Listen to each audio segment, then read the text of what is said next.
VSCC 24 news, सच के आगे कोई नहीं।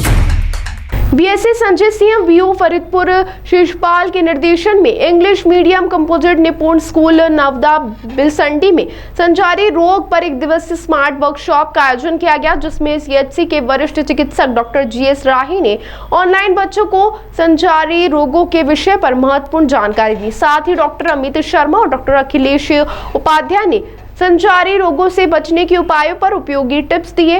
वहीं डॉक्टर अखिलेश उपाध्याय, प्रीति यादव, कपिल जायसवाल, सुनीता पूजा रानी, संदेश लक्ष्मी पाठक, रमा चंदेल, ज्योति आदि प्रमुख रूप से उपस्थित रहे। मैं डॉक्टर जी रानी सीएचसी फरीदपुर में मेडिकल ऑफिसर पोस्टेड हूँ और आज इसके राष्ट्रीय बाल स्वास्थ्य कार्यक्रम में मैं एज ए टीम लीडर में वर्क कर रहा हूँ 2012 से। बाकी राष्ट्रीय बाल स्वास्थ्य कार्यक्रम में पूरे ब्लॉक फरीदपुर ब्लॉक में हम तकरीबन 125 से ज़्यादा स्कूलों को भ्रमण करते हैं। उसमें बच्चों का हम स्वास्थ्य परीक्षण करते हैं और रेफर करते हैं। तो यहाँ पे डिस्ट्रिक्ट के अलावा लखनऊ, अलीगढ़, दूसरे जो रेफरल सेंटर, हायर सेंटर हैं, वहाँ पे बच्चों का फ्री में ट्रीटमेंट हम लोग करवाते हैं। इस तरह से 0 से 6 साल के जो बच्चे हैं हमारे आंगनबाड़ी के, उनके भी स्वास्थ्य परीक्षण करते हैं। उसमें कोई ऐसा डिजीज निकलता है जिसका इलाज गाँव वालों के लिए संभव नहीं है, वो हम लोग कोशिश करते हैं फ्री ऑफ कॉस्ट उनका ट्रीटमेंट हो जाए। कि जब बरसात का मौसम शुरू होता है तो बहुत सारी बीमारियां ऐसी होती हैं जो कॉमनली फैलनी शुरू हो जाती हैं और उसका मेन जो वजह होता है वो बरसात का पानी हमारे आसपास में इकट्ठा होता है।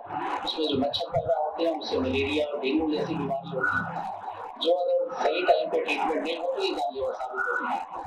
तो ये कम्युनिकेबल डिजीज है और एक दूसरे से फैलने वाली बीमारी है। जो वायरस, बैक्टीरिया और प्रोटोजोआ और बहुत सारे जो कारक इसके हैं वो एक दूसरे से फैलते हैं। तो कोशिश है इस सप्ताह में या इस पूरे मंथ में संचारी वीक मना करके लोगों को अवेयरनेस दिया जाए कि इस बीमारी को हम कैसे रोक सकते हैं। ये है संचारी और का जो मोटिव है वो यही है कि हमारे कैसे मिनिमाइज किया जाए। संचारी रोग एक कम्युनिकेबल डिजीज है जो एक दूसरे से फैलता है। तो इसमें जैसे जानवरों से, आदमी से, जैसे मान लीजिए संचारी रोग में आप कह सकते हैं कि एड्स आता है जो एक व्यक्ति से दूसरे व्यक्ति में होता है।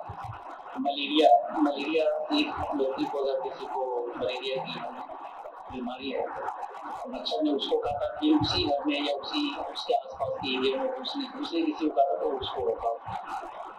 डेंगू है, इस तरह से डेंगू का वो भी कम्युनिकेबल डिजीज है, संचारी रोग है। कह सकते हैं एक से ज़्यादा संचारी रोग है और इसको हम चाहें तो साफ सफाई मेन इसका अहम रोल है, साफ सफाई का। और ऐसे व्यक्ति को आइसोलेट करके रखा जाए जिसको संचारी रोग इस तरह की कम्युनिकेबल डिजीज अगर कुछ होती है उसको आइसोलेट कर दिया जाए जब तक वो ठीक नहीं होता।